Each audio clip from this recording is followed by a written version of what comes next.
तो रोज़ की तरह आनंद लिखने ब्लॉग में सबका हार्दिक स्वागत है। सबके मंगल भविष्य की कामना के साथ बड़ों को मेरा सादर नमस्कार, छोटों को मेरा आशीर्वाद। मैं ठीक हूँ, आशा करता हूँ कि आप ठीक होंगे। दोस्तों, आज के रामचरितमानस के बालकांड के प्रसंग में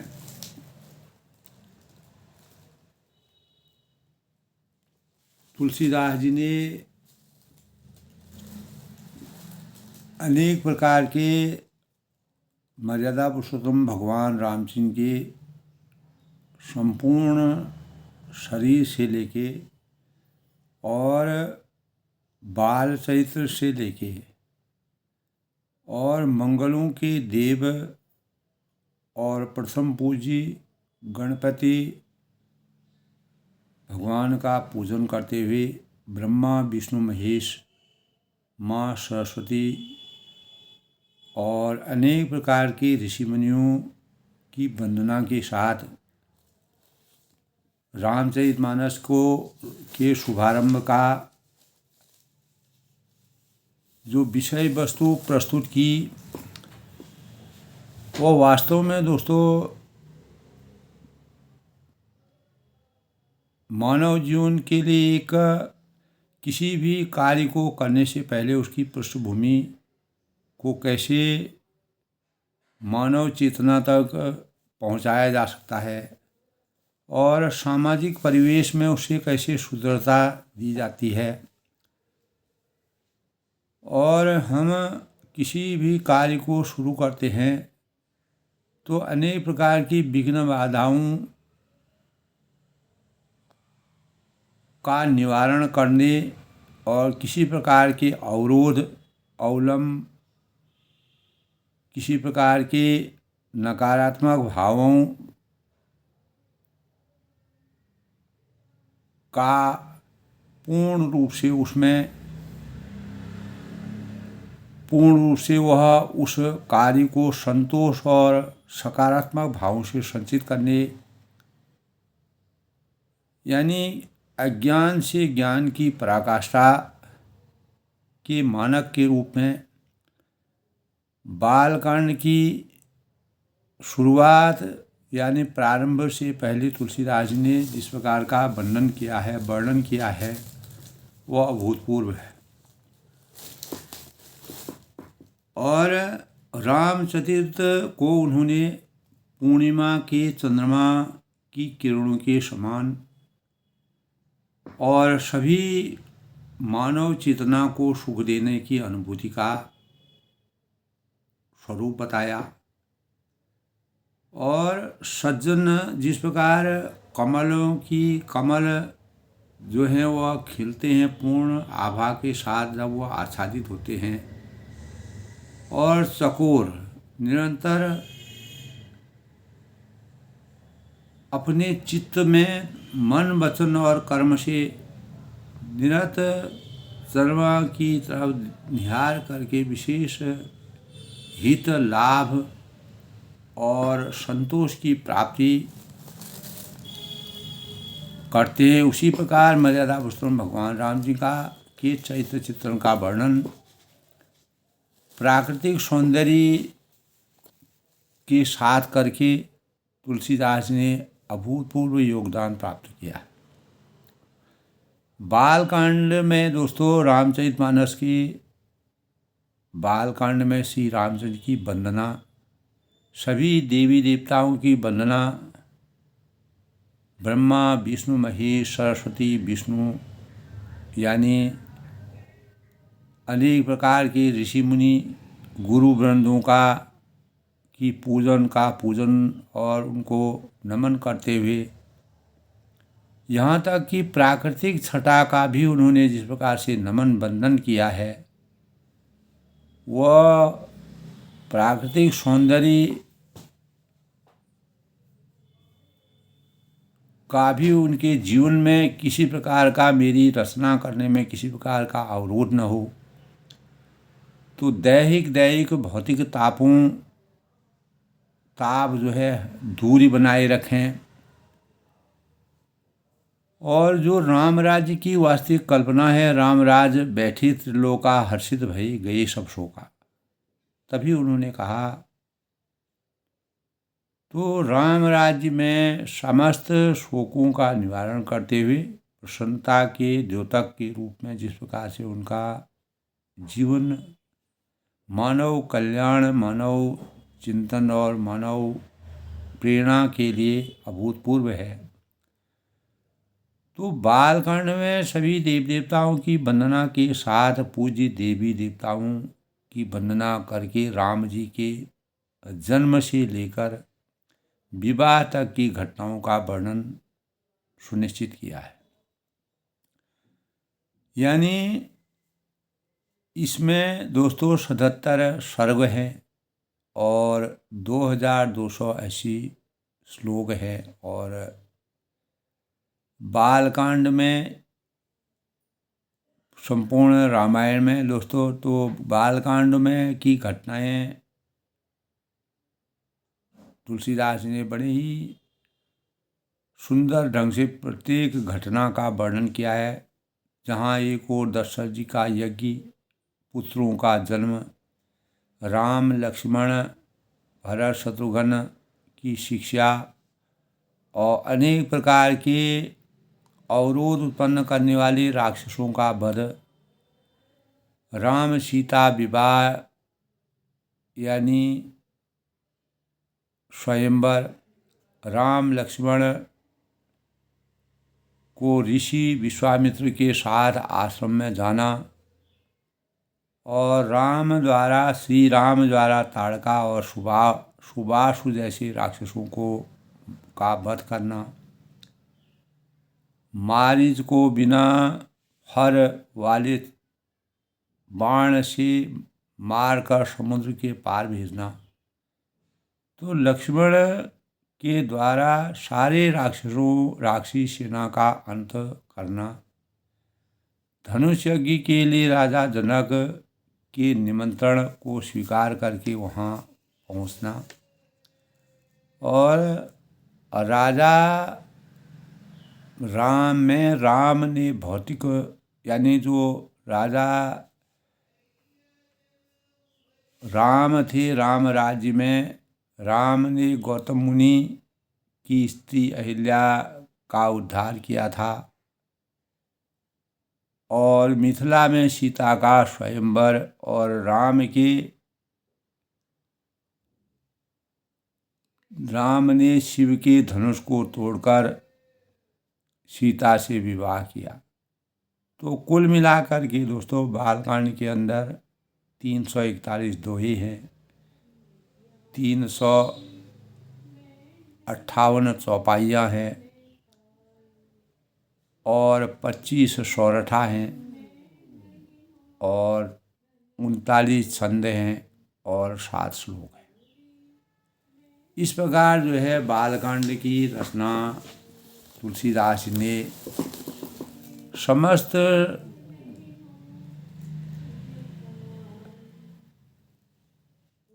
सारों को लेकर के समस्त प्रकार के छंद, सौरठा, चौपाई, दोहा, जहाँ जो उनको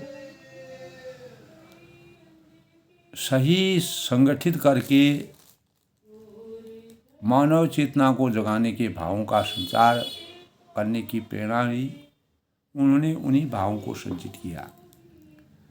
तभी श्री रामचंद्र जी का चरित्र सुंदर चिंतामणि कहा गया है और संतों की सद्बुद्धि रूपी स्त्री का सुंदर श्रृंगार है।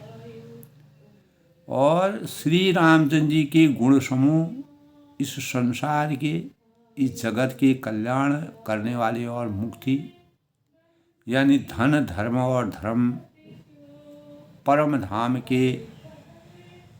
को प्राप्त करने वाले, सद्गुरु ज्ञान विराग योग के, विबुध वेद भव भीम रोग के, जननी जनक सिय राम प्रेम के, बीज सकल व्रत धर्म नेम के। यानी ज्ञान, वैराग्य और योग के लिए सद्गुरु है और संसार रूपी भयंकर रोग का नाश करने के लिए देवताओं के वैद्य अश्विनी कुमार के समान है। तो श्री राम और सीता जी के प्रेम से उत्पन्न करने के लिए माता पिता और संपूर्ण व्रत धर्म नियम के जो एक बीज के समान है, जिस बीज के को सुंदर भूमि में, पवित्र भूमि में और उपजाऊ भूमि में संचित करके वह पुष्पित होकर के एक महाकाया, महामाया, महा उद्धार, इस मानव जीवन के उद्धार के लिए उसकी उत्पत्ति होती है। ऐसे भावों का वर्णन मर्यादा पुरुषोत्तम भगवान राम जी के चरित्र चरण में किया। तो तभी कहा है दोस्तों, समन पाप संताप शोक के, प्रिय पालक पर लोक लोक के, सचिव सुभट भूपति विचार के, कुंभज लोभ उदित अपार के। यानी पाप संताप और शोक का नाश करने वाले तथा इस लोक और परलोक के प्रिय पालन करने वाले, विचार रूपी राजा के शूरवीर मंत्री और लोभ रूपी अपार समुद्र के खोजने के लिए अगस्त ऋषि के समान है। अगस्त ऋषि ने जिस प्रकार मर्यादा पुरुषोत्तम भगवान राम जी को अपने ज्ञान से संचित किया था, तो एक बार वह जब मर्यादा पुरुषोत्तम भगवान वन में विचरण करते थे, तो विचरण करते करते वह आश्रम, अगस्त ऋषि उनके आश्रम में पहुँचे। तब मर्यादा पुरुषोत्तम भगवान राम जी ने और अगस्त ऋषि ने उनका कितना आदर किया, सद्भाव और ज्ञान की पराकाष्ठा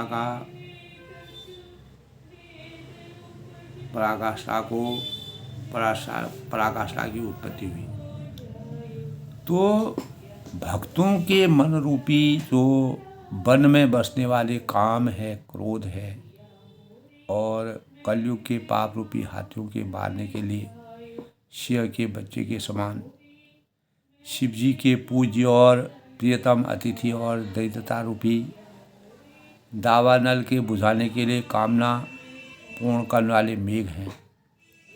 तो मंत्र महामुनि विषय व्याल के, मीटर कठिन कोन भाल के, हरन मोह तम दिनकर से सेवक शाल पाल जलदर्शी। कल के प्रसंग में था दोस्तों कि विषय रूपी सांप का जहर उतारने के लिए अनेक प्रकार से विषय भोगों में व्याप्त जो भी चिंतन होता है, उनके जहर को, उनके अज्ञानता को उतारने के लिए महामंत्र का यह जो राम रूपी मंत्र है, महामणि है, ये ललाट पर लिखे हुए कठिनता से मिटने वाले बुरे लेखों मंद प्रारब्ध को मिटा देते हैं। यानी जो भी हमारे अंतःकरण में मूर्खता के भाव होते हैं, उनको हमेशा के लिए विलीन कर देते हैं, अस्तित्वहीन कर देते हैं, समाप्त कर देते हैं, मिटा देते हैं।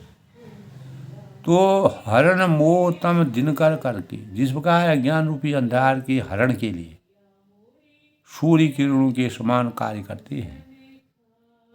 भगवान सूर्य का जब किरणें इस भूमंडल में छा जाती हैं, तो अनेक प्रकार के से ज्ञान रूपी प्रकाश का उदय हो जाता है, और सेवक रूपी धान, जो धान होता है, वह बिना पानी और सूर्य की किरणों से धान परिपक्व नहीं होता है। तो सेवक रूपी धान का कार्य, धान को पालने का कार्य करने में मेघ जो काम करते हैं, बादल जो कार्य करते हैं, धान को पानी की आवश्यकता होती है, बिना मेघों के पानी नहीं प्राप्त कर सकते हैं।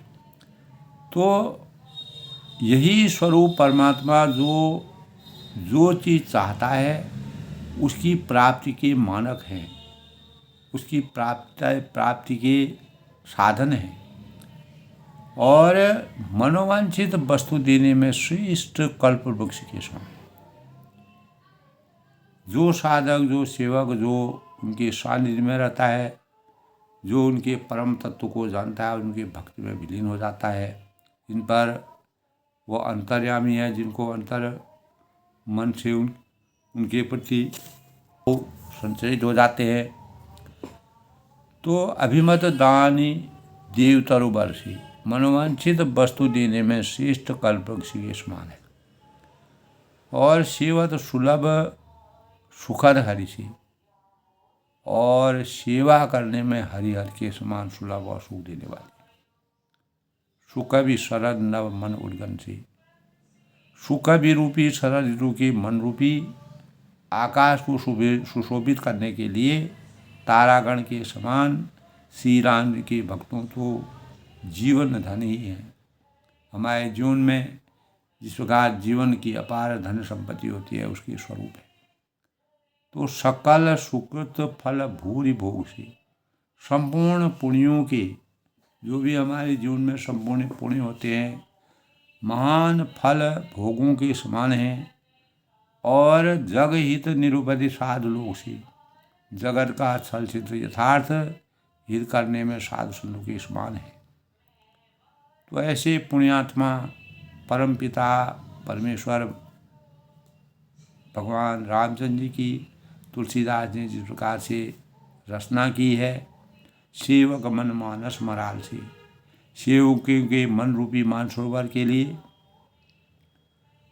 हंस के समान, जिस प्रकार हंस दूध और पानी को अलग अलग करके, तो मर्यादा पुरुषोत्तम भगवान रामचंद्र जी में भी यही है कि जो देव तुल्य होते हैं उनको अलग कर देते हैं, और जो असुर असुरों के भावों को अलग करने वाले, और अज्ञान और ज्ञान की पराकाष्ठा को एक दूसरे को अलग करने वाले, मानसरोवर में जिस प्रकार हंस जो है, मानसरोवर की मर्यादा है दोस्तों। मन रूपी मानसरोवर जो हमारे अंतःकरण में निवास करते हैं परमात्मा, तो वह हंस और दूध अच्छाई और बुराइयों को दूर करने वाले, दोनों के भेद को अंदर समाप्त करने वाले और पवित्र करने वाले गंगा जी की तरंगों के समान जिनका चित्त है। और कुपथ कुतरक कुचाल कलि कपट दंभ पाषंड, श्री रामचंद्र जी के गुणों के समूह में कुमार्ग है, कुतर्क है, कुचाल है, और कलयुग के कपट है, दंभ है, अहंकार है, पाखंड, ये सब जलाने के लिए वैसे ही है जैसे दहन राम गुण ग्राम जिमि ईंधन अनल प्रचंड। जलाने के लिए वैसे ही जैसे ईंधन के लिए प्रचंड अग्नि होती है। तो राम चरित राकेश करो, सरिस सुखद सब काहू, सज्जन कुमुद चकोर चित हित विशेष बढ़ लाओ। राम चैत्र पूर्णिमा के चंद्रमा की किरणों के समान सभी को सुख देने वाले, और परंतु सज्जन कुमुद चकोर चित, सज्जन रूपी कुमुदनी और चकोर के चित्त के लिए जो विशेष हितकारी और महान लाभदायक हैं, ऐसे परमात्मा के स्वरूप का हरमलगर अंतर्मन से तुलसीदास जी ने सभी मानव चेतना को जगाने का जो प्रयास किया है। तो दोस्तों, ये कल के प्रसंग की बात थी, और जब हम रामचरितमानस का श्रवण करते हैं तो एक एक भाव से जब हम तुलसीदास जी के रामचरित्र का वर्णन करते हैं तो हमें जीवन का हर एक अंग जो है भाव विभोर हो जाता है। और भक्तों के मन रूपी वन में बसने वाले जो भी भक्त होते हैं, उनके मन रूपी वन में, हृदय में बसने वाले काम क्रोध कलयुग के जो भी पाप होते हैं वह सब समाप्त हो जाते हैं। किसी प्रकार का कोई निष्कलंक जीवन यापन करने में समर्थवान हो जाते हैं। तभी मर्यादा पुरुषोत्तम भगवान राम जी ने अपने भक्तों को चुन चुन कर इस प्रकार के भक्ति के अपने सेवकों के भावों को अंतर्ज्ञान के द्वारा किसी प्रकार के मतभेद के बिना अपने सेवकों को जीवन दान दिया। यहाँ तक कि हनुमान जी को उन्होंने इस सृष्टि में दोस्तों इस प्रकार का हमारा साहित्य हमारे ग्रंथ कहते हैं कि हनुमान जी जब तक सृष्टि रहेगी तब तक हनुमान जी का अवतार रहेगा। और यह रामचंद्र जी द्वारा दिया गया उनके लिए 8 सिद्धि 9 निधि के दाता अजबर दीन मोहि जानकी माता। तो 8 सिद्धियों की प्राप्ति के मानक जो हैं, यह रामचरितमानस दोस्तों भगवान रामचंद्र जी ने रामचरित्र को इसलिए पूर्णिमा के चंद्रमा की किरणों के समान सभी के वो सुख की प्राप्ति करने वाले हैं। और सज्जन रूपी जो कुमुदनी को माना गया है, जब कमल खिलता है तो उसके ऐसा लगता है कि वह खिला हुआ कमल पूरा प्रसन्नता और आनंद की पराकाष्ठा का द्योतक बन जाता है। और वह हमारे चित्त को इस प्रकार से आच्छादित कर देता है कि हम मन वचन और कर्म से परमात्मा में लीन हो जाते हैं। यही भाव तुलसीदास जी ने व्यक्त किए हैं दोस्तों। आज के शुभ पंचांग की बात करते हैं। आज दोस्तों 22 नवंबर 2024 मार्गशीर्ष माह की कृष्ण पक्ष की सप्तमी तिथि। सप्तमी तिथि आज 6:07 तक शाम तक रहेगी। उसके बाद अष्टमी तिथि का संयोग रहेगा, शुरू हो जाएगी। और सूर्य आज वृश्चिक राशि में प्रवेश करेंगे। ब्रह्मयोग का संयोग आज बन रहा है दोस्तों। और 11:33 पर सुबह, और उसके बाद गंड योग करण बब 6:08 तक, यानी रात में बाद। उसके बाद बालव। आज का दिन बहुत ही शुभ और फलदायक माना गया है। आज अश्लेषा नक्षत्र का संयोग है। चंद्रमा आज यानी कर्क राशि में प्रवेश करेंगे। आज दक्षिण दिशा शूल है। दक्षिण दिशा में जाना वर्जित माना गया है। अगर कोई अनिवार्य कार्य से जाना चाहता है तो भगवान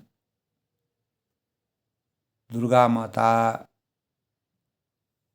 को नमन करके, दुर्गा माता के दर्शन करके वह अपनी यात्रा कर सकता है। आज के शुभ मुहूर्त की बात करें तो दोस्तों आज जो है अभिजीत मुहूर्त 11:51 तक और से 12:34 तक। अमृतकाल 3:26 से 5:08 तक। ब्रह्म मुहूर्त 5:14 से 6:02 तक। आज का राहु काल, जिसके दौरान किसी भी शुभ कार्य को करना वर्जित माना गया है, तो 10:48 से 12:07 तक। और आज का दोस्तों सूर्योदय जो है 6:27 से, और सूर्यास्त जो है 5:59। इस प्रकार दोस्तों आज के शुभ पंचांग का योग है।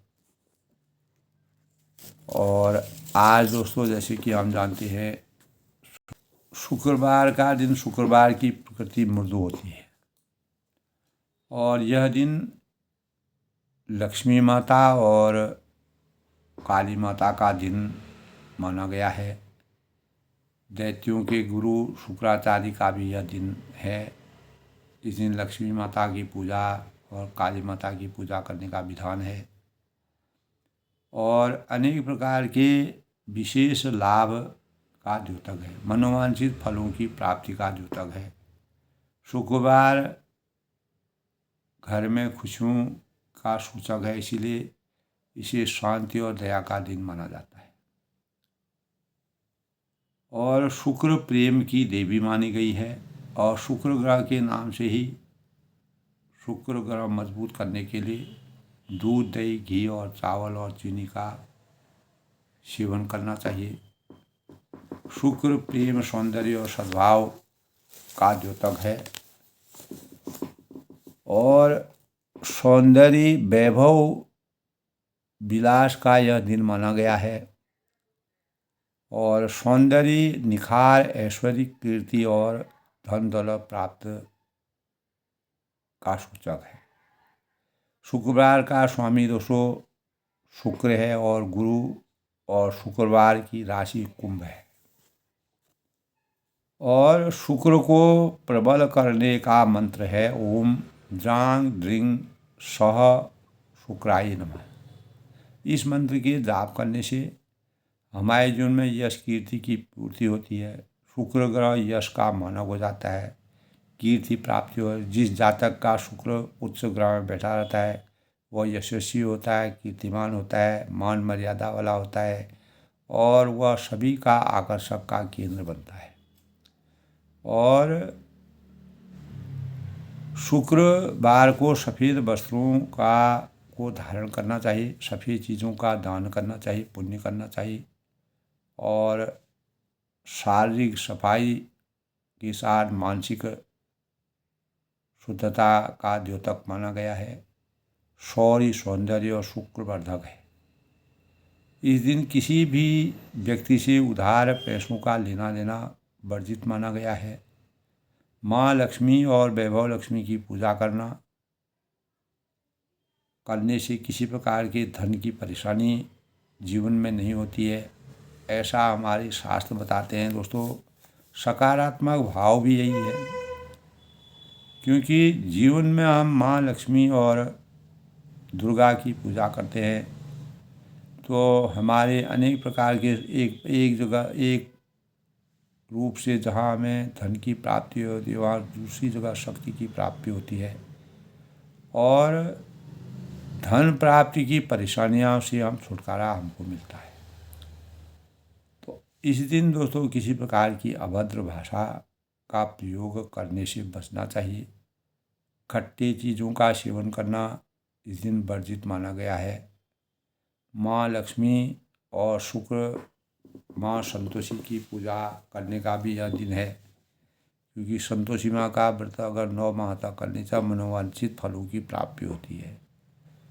तो हमारे शास्त्रों में जो शुक्र ग्रह यश कीर्ति का मानक माना गया है और विधि विधान के साथ अगर हम शुक्रवार का पूजन करते हैं तो हमारे जीवन में यश कीर्ति फैलती है और जो भी साधक के कुंडली में शुक्र मजबूत होता है वह कम परिश्रमिक होने पर भी लाभ की उसको ज़्यादा प्राप्ति होती है, यश की प्राप्ति होती है, लोगों का सानिध्य प्राप्त होता है और परमात्मा का आशीर्वाद भी ऐसे लोगों को अधिक प्राप्त होता है। दोस्तों आज के रामचरितमानस की अगर हम आगे की बात करते हैं तो रामचंद्र ने दोस्तों बालपन से ही कर्मपथ को प्रासंगिकता दी और उनके कर्मपथों के अनुसार ही उनके बाल चरित्र का वर्णन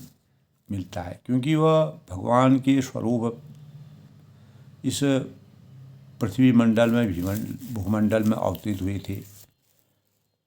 तो हमारी संस्कृति में दोस्तों मोक्ष की प्राप्ति के लिए 3 मार्ग बताए गए। तो ज्ञान, कर्म और भक्ति, इन सभी मार्गों की अपनी अपनी उपयोगिता एवं विशेषता है, किंतु इनमें कर्म के मार्ग को ही प्रमुखता दी गई है। कर्मठ व्यक्ति का सर्वत्र यशोगान होता है, कीर्ति होती है, मान मर्यादा होती है, वह श्रेष्ठतम की सूची में स्थान होता है, रखता है, पाता है, क्योंकि मनुष्य एक चेतन प्राणी है। तो मर्यादा पुरुषोत्तम भगवान राम जी ने अपने कर्म भावों को प्रधानता देने के लिए कर्म प्रधान विश्व रच राखा, जो जस करे तस फल चाखा। इस भावना की पूर्ति के लिए उन्होंने मानव जीवन में अवतीत होकर के कर्म पथ को की साकारता को जगाया। कर्म दोस्तों केवल शारीरिक ही नहीं, मानसिक भी होता है। तो कर्मठ व्यक्ति का सर्वत्र यशोगान गाया जाता है, वह श्रेष्ठतम की सूची में स्थान पाता है। क्योंकि मनुष्य एक चेतन प्राणी है और अपनी चेतना के माध्यम से वह कई कार्यों को संपादित करने में समर्थमान होता है। इसीलिए मर्यादा पुरुषोत्तम भगवान ने मानव रूप में अवतीत हुआ, होने का संकल्प लिया। और मानव चेतना को कैसे जगाया जाए, जब भी वह किसी कार्य को करने का बेड़ा उठाते हैं तो उसे न सिर्फ शारीरिक अपितु मानसिक बल का प्रयोग करना पड़ता है। इसी प्रकार के श्रम से बचने के लिए वह तरह तरह के बहानों का सहारा लेना हमको पड़ता है। मर्यादा पुरुषोत्तम भगवान राम जी अनेक प्रकार की प्रपंच और लीलाएं की, तभी लोगों को यह पता न चला कि अंतर्यामी हैं, सब कुछ जानते हैं, परमात्मा की अवतारी है। तो कुछ क्षणिक नकारात्मक मनोवैज्ञानिक अनुभूति के कारण मनुष्य इसको विस्मृत कर देता है और कर्मतः पथ से विचलित होकर पतन करने की ओर चला जाता है।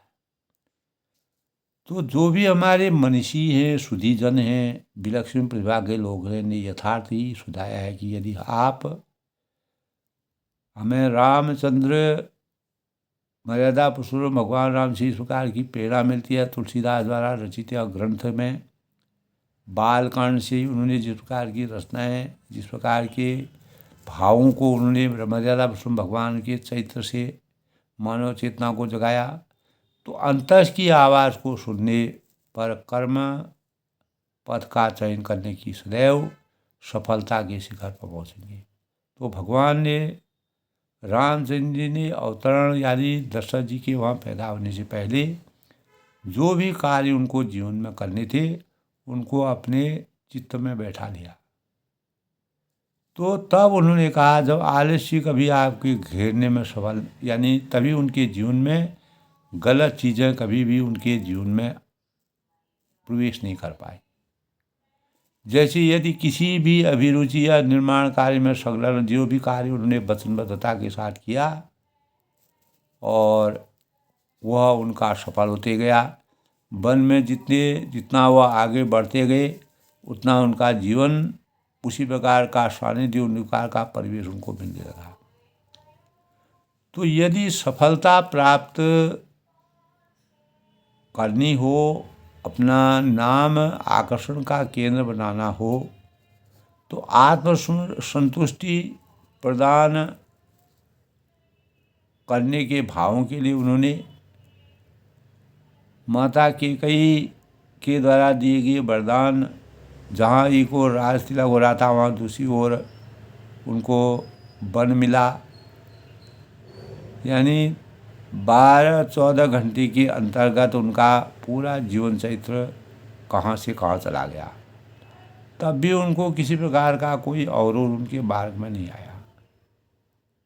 इसीलिए यदि स्वयं की रुचि से चुनाव कर कर्म पथ पर बढ़े, न केवल आत्मिक दृष्टि से हम सफल होते हैं, अभी तो हम अपने पुरुषार्थ से ऐसी विरासत तैयार करते हैं कि सदियों हमारी याद रखती हैं। इसीलिए मर्यादा पुरुषोत्तम भगवान राम का चरित्र चित्रण हमेशा के लिए परिमार्जित हुआ।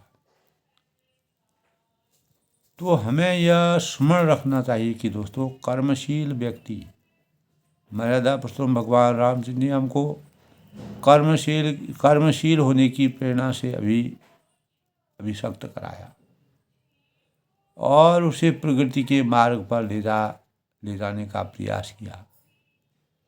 तो कर्महीन अपने साथ ही अपने आसपास के परिवेश को भी क्षति पहुंचाता है।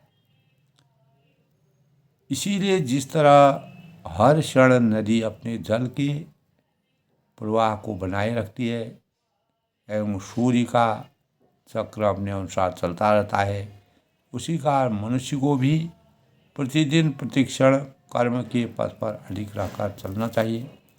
यही भाव हमें रामचरितमानस से प्रेरणा, मर्यादा पुरुषोत्तम भगवान राम जी कभी भी कर्महीन लोगों को, और द्वापर में जब श्री कृष्ण पैदा हुए उन्होंने कर्म को सबसे प्रधान माना।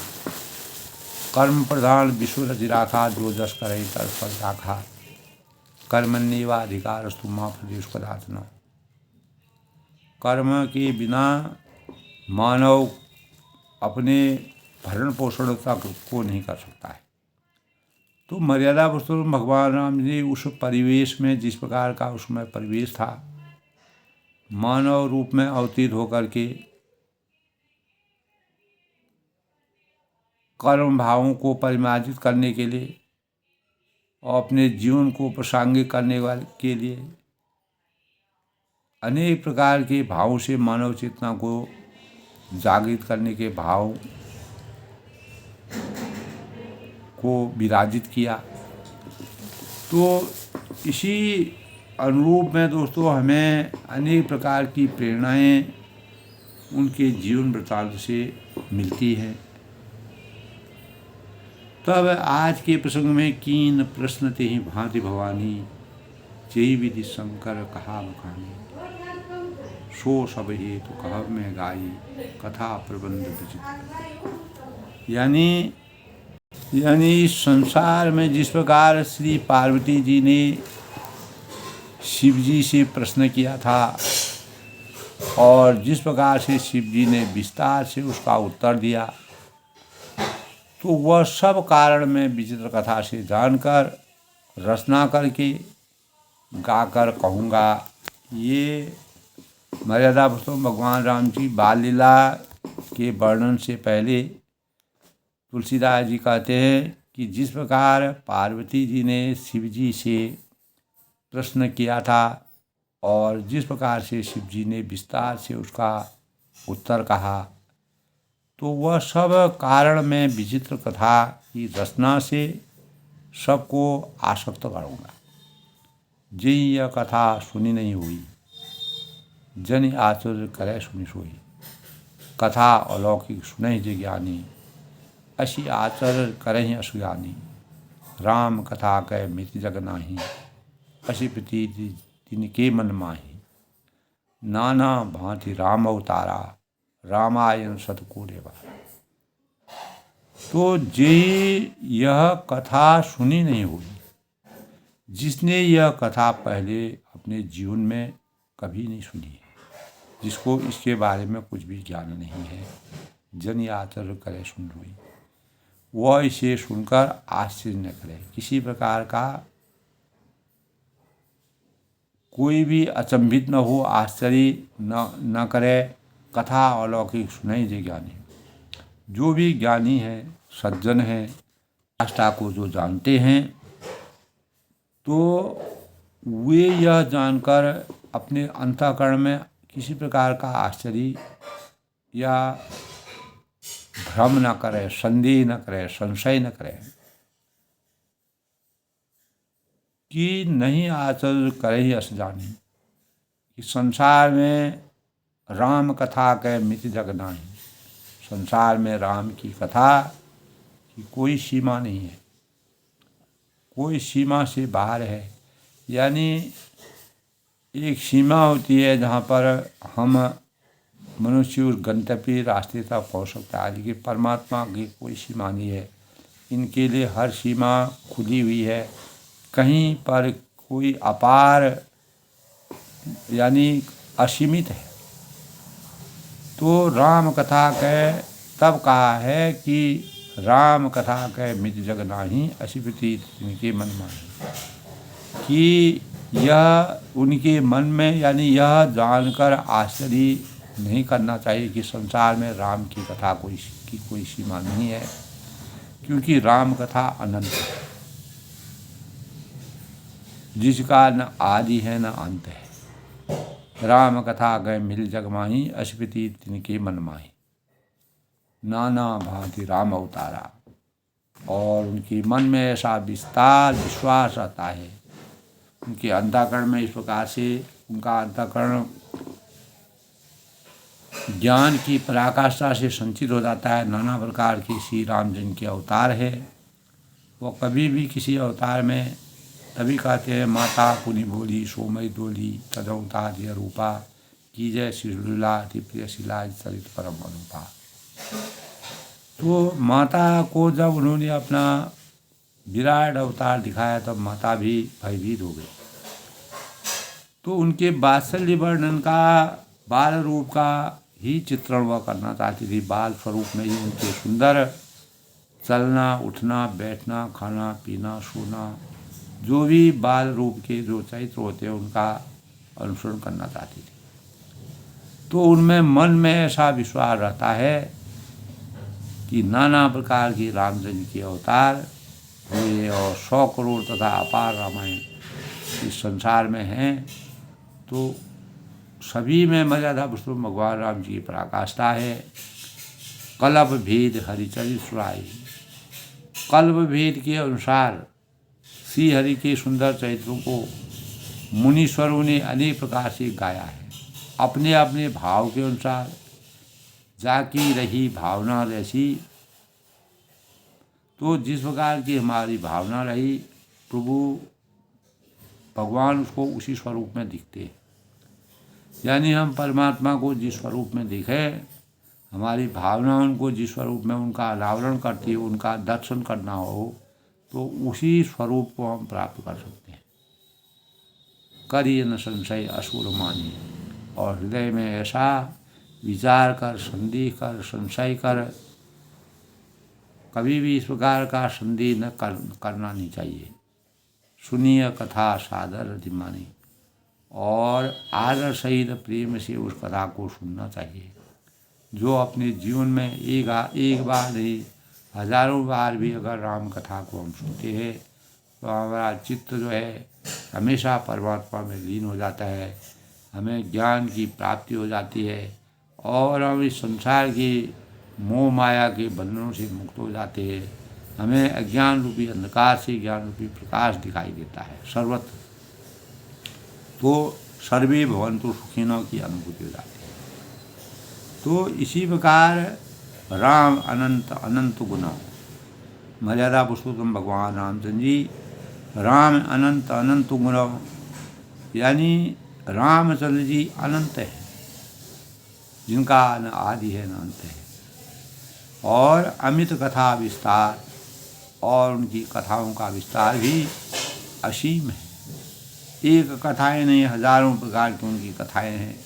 जहाँ पर जो गया, जैसे जैसे वो वन में 14 साल तक वन में रहे, अयोध्या में रहे, ऋषि मुनियों के साथ रहे, अपने भाइयों के साथ रहे, अपने माता पिताओं के साथ रहे, प्रजा के साथ रहे, तो सभी के साथ उनकी कथाओं का विस्तार का कोई भी स्वरूप नहीं है। अपार अनेकों लीलाएं उनकी हैं, अनेकों लीलाओं का कोई विस्तार नहीं है, अपार है।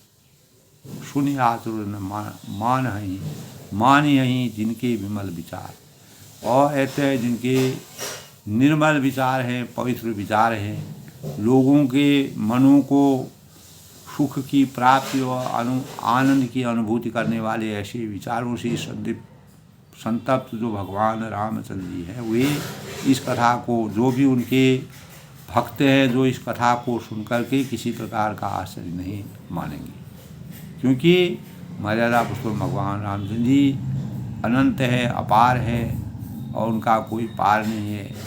और राम अनंत अनंत गुण अमित कथा विस्तार, सुनि आतुर न मान्यहूँ जिनके विमल विचार। श्री रामचंद्र जी अनंत हैं और उनके गुण भी अनंत हैं, उनकी कथाओं का विस्तार भी असीम है।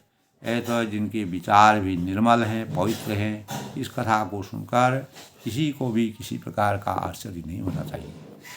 तो जिस प्रकार पार्वती जी शिव जी से प्रश्न किया, जिस प्रकार से शिव जी ने विस्तार से उसका उत्तर कहा, वह सब कारण में तब तुलसीदास जी विस्तार से कहते हैं कि जिनसे यह कथा, जो भी मर्यादा पुरुषोत्तम भगवान राम जी कथा को पहले किसी ने नहीं सुनी हो, तो वह अगर इसको सुनता है किसी प्रकार का आश्चर्य न करे।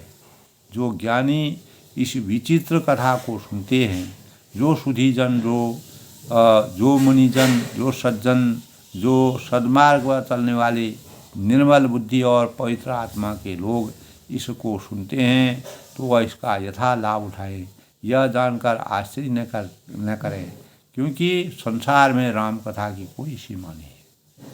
सबके अपने अपने भाव हैं, अपने अपने भावों से भगवान की आराधना करने की, ये सब ने अपने अपने भावों से भगवान की आराधना की है और सबका सार ही है। तो राम अनंत है, इसीलिए मन में ऐसा विश्वास रहता है कि नाना प्रकार के श्री राम जी के अवतार हुए और 100 करोड़ तथा अपार रामायण इनके साक्षी है। तो इस प्रकार दोस्तों मर्यादा पुरुषोत्तम भगवान राम जी के बाल चरित्र का जो वर्णन तुलसीदास ने करने से पहले राम कथा की अपार और कोई उनका आदि न अंत है, उन भावों का संचार किया है, मानव चेतना को जगाने का प्रयास किया है, मानव वेदनाओं में अपार सुंदर भावों का संचार किया है, कर्मपथों की बेलाओं कर्मपथ पर अपने अग्रसर होते हुए जिस प्रकार मर्यादा पुरुषोत्तम भगवान राम जी ने अपने कर्म भावों से मानव और गौतम मुनि की स्त्री अहिल्या तक को तारने का अपने आप ही तर गई। अनेक प्रकार के कर्म भाव उन्होंने मानव को मानव से मिलाया, मानव चेतना को जगाया, दीनहीन और गरीब जो दीनहीन लोग थे उनके मान सम्मान को बढ़ाने का प्रयास किया और उनको अपने हृदय से लगाने का प्रयास किया। तो जन जन के हितैषी, जन जन के मन की भावनाओं को पवित्र करने वाली मर्यादा पुरुषोत्तम भगवान रामचंद्र जी अपार है। उनकी गाथा सुनने पर अगर किसी को विश्वास, कोई भी अगर नया है, कोई उनको नया सुनता है, वो किसी प्रकार का आश्चर्य न करे। उनकी कथा जिसने पहले नहीं सुनी है उसको किसी प्रकार का आश्चर्य न होना चाहिए, क्योंकि संसार में, इस भवसागर में, इस सृष्टि में राम कथा की कोई सीमा नहीं है। और इसी प्रकार दोस्तों तुलसीदास ने अपने मन, वचन और कर्म से अपार बुद्धि और विवेक के से जिस प्रकार इसकी शुरुआत की है, इसका प्रारंभ किया है, इसका श्री गणेश किया है, वह मानव चेतना के लिए हमें हम अपने जीवन में कोई भी कार्य करते हैं, उसकी पृष्ठभूमि को, उसकी भूमिका को हमें कैसे रचना चाहिए, वही प्रेरणा हमको रामचरितमानस से मिलती है। तो आज के प्रसंग में दोस्तों अपनी वाणी को विराम देते हुए सबके मंगल भविष्य की कामना के साथ, हम रामचरितमानस को जितना भी सुने दोस्तों अभी कम है, तो मैं परमात्मा की कृपा सभी पर बने रहे और सबके मंगल भविष्य की कामना करता हूँ। सब लोग सुखी रहें, खुश रहें और माँ राम रूपी ज्ञान की पराकाष्ठा के और राम रूपी कथा की अनंत छवि और चरित्र का वर्णन करते हुए और आदर सहित प्रेम कथा को सुनने के भाव से हमारे जीवन में अपार सुख की अनुभूति होती है। रामचंद्र जी का जीवन अनंत है, अपार है और गुण भी अनंत हैं और उनकी कथाओं का विस्तार भी अनंत है, असीम है। ऐसे जिनके विचार निर्मल हैं, पवित्र हैं, तो हमें सबसे बड़ी प्रेरणा ये मिलती है कि हमें भी मर्यादा पुरुषोत्तम भगवान राम के विचारों के अनुसार अपने जीवन को कृतार्थ करना चाहिए, पवित्रता के मानक बनना चाहिए, अपने कर्मों में पवित्रता के अनुसार अपने कर्म को करना चाहिए। तभी हम रामचरितमानस की सच्ची चाहे हम उसका श्रवण करें, अध्ययन करें और उसको उठते बैठते सोते जागते कभी भी राम नाम का जाप करें, तो हमारे जीवन को प्रासंगिक करने में समर्थवान होगा। हमेशा सुख का अनुभव करेंगे, प्रसन्नता की अनुभूति होगी। सब लोग सुखी रहें, खुश रहें।